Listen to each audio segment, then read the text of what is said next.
Good afternoon, everyone. This is Voices from World Citizen. I'm Kara Ru, host for today. Today, I'm here with Mark. Mark is a friend who was in the reading club, and I haven't have a privilege to find out his story. So let's hear him out. Hey, Mark.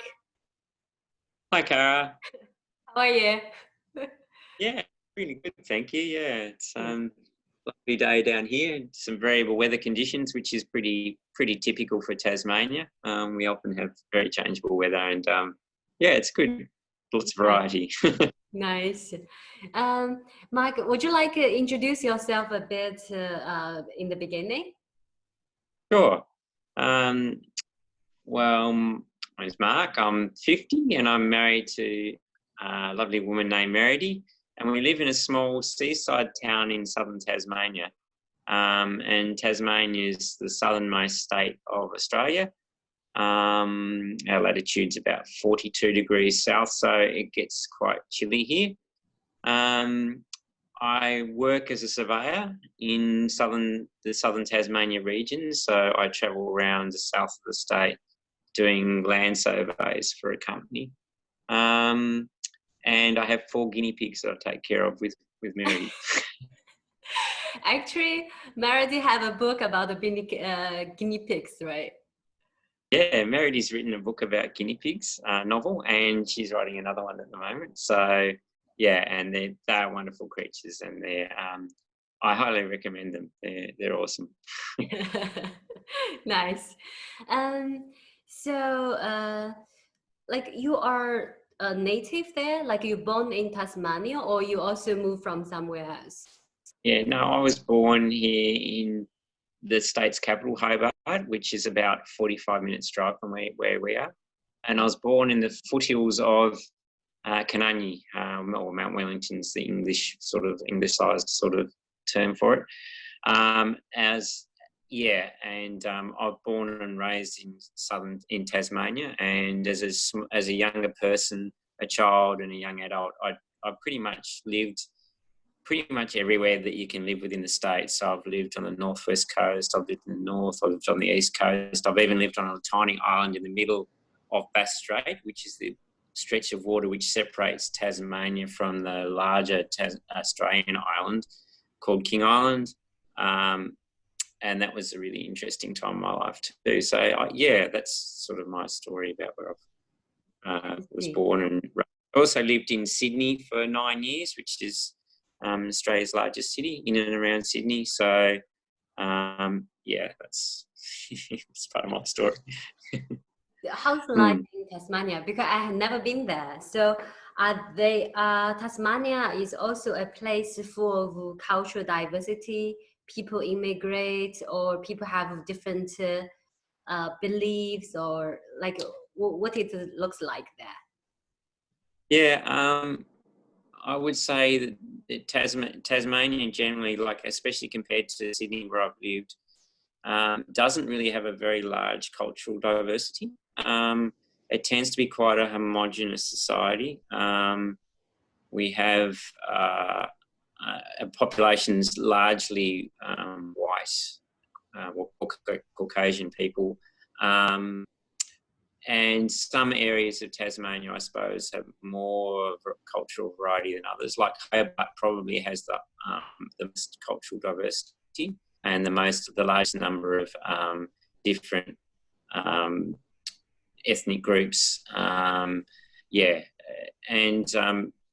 That's Tasmania is quite like our population is somewhere around 500,000 people in an island that's about 400 odd kilometres long and 300 kilometres wide. So it's quite a low population density, which is quite fortunate in the current situation because it makes some things, those kind of things, easier. And most people here, Christianity is the predominant religion still, but I think if you survey people, you would say that most people in Tasmania would identify as probably agnostic. Yeah, I reckon. so they have some sort of belief in God, but don't really attend church or have a sort of set belief in God in a certain format. So yeah, yep. I see. You just mentioned about the current situation. So Mm. COVID-19 is still there, I guess. And so what you've been went through? What's your experience? Yeah, I suppose in a lot of ways, for me, I've been very fortunate. I feel a very fortunate situation with COVID-19 because I live in a low population density area. I have a job which has continued through the whole way through the situation so far, and I'm aware that there are literally millions of people in Australia that have lost jobs. There's something like, I think it's 3.5 million people out of a population of 25 million that have lost jobs through the COVID-19 situation. So I feel very fortunate to still be working, and I'm very fortunate to have a job which requires me, I suppose, to go out into the field to do land surveys. So for me personally, I haven't really sort of practiced social isolation fully because I've actually been required to go and work outside. So for me, it's probably been a lot less impactful, I think, than it probably has been for other people.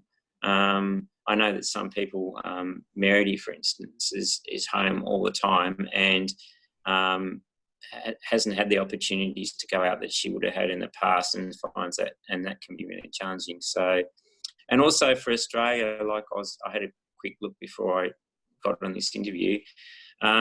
We've got a population of, like I said, 25 million people. We've had about 7,000 confirmed cases, and we've had 100 deaths. And so it's really been, in lots of ways, Australia, I think, has been very lucky, and our population density's probably helped quite a lot. Australia generally has a fairly low population density, so we've had a fairly low impact on a global scale in global comparison compared with a lot of other places in the world. So I truly feel blessed and very lucky to be here, to be who I am, doing what I'm doing, and in this wonderful place. So yeah. Mm. Nice to know that. I feel like you always have the heart for seeing the point to appreciate for. Like that is always impressed me. Yeah. And Yeah. will you think, the before COVID-19 and after COVID-19, do you see things or see the world in a different way somehow? Or what's in your mind? Is there anything changed in Yeah, because of COVID? sure. Yeah.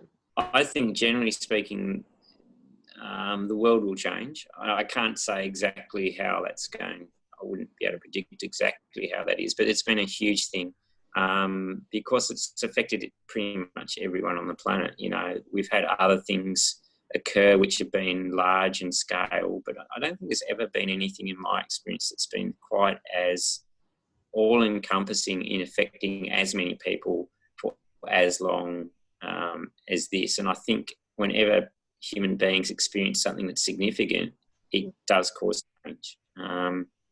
And I think it will continue to, even when this is finished, it will definitely change. I think even the most, how would you say, unaware people, I think, would be more aware now of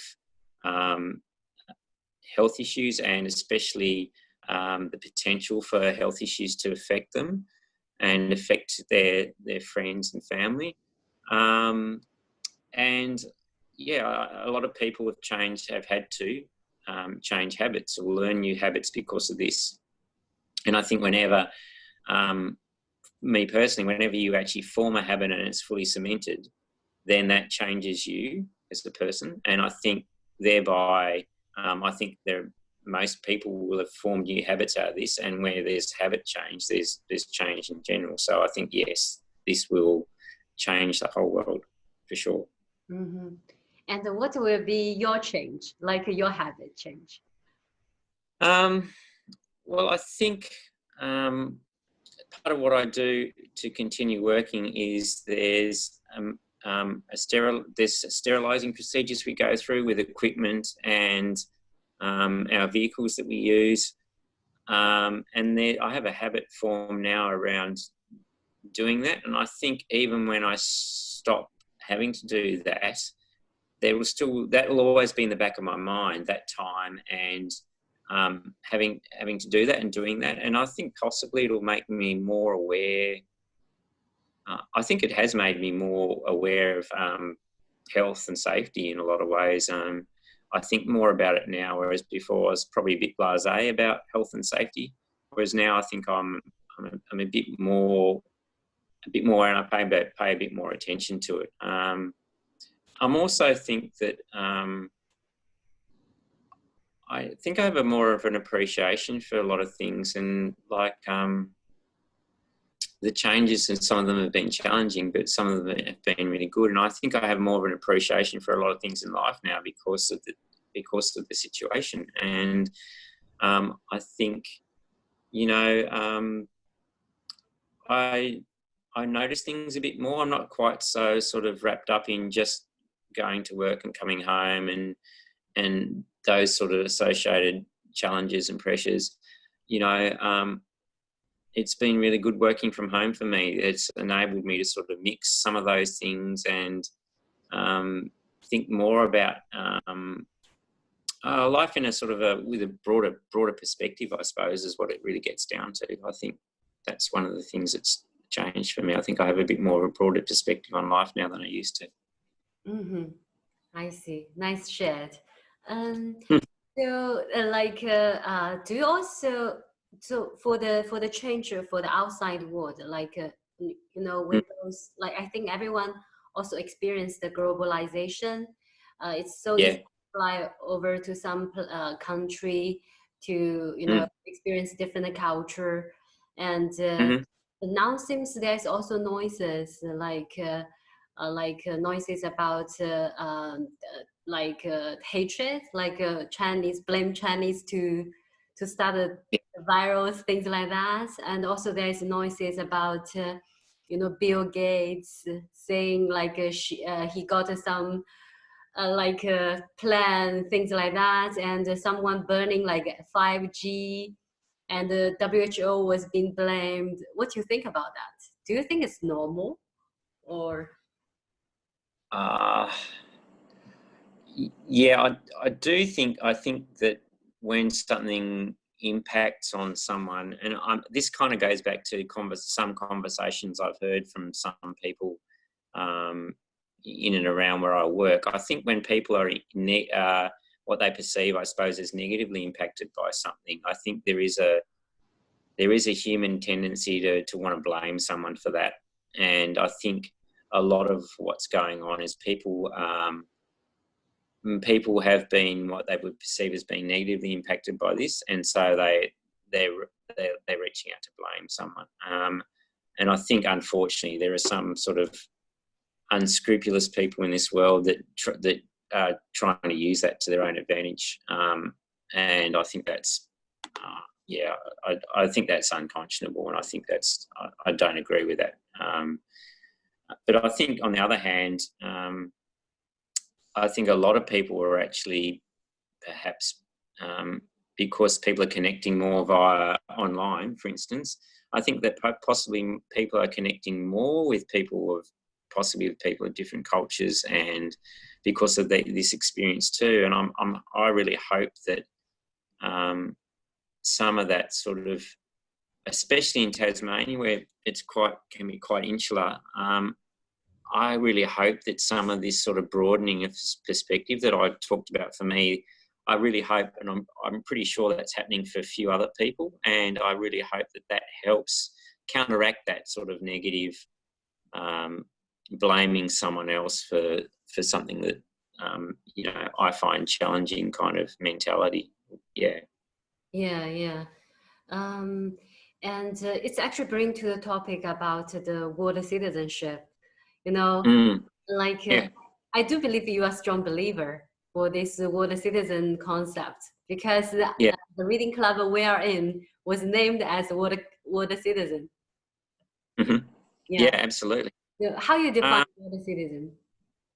well, I I kind of think world citizenship. I reckon it's really a state of mind thing.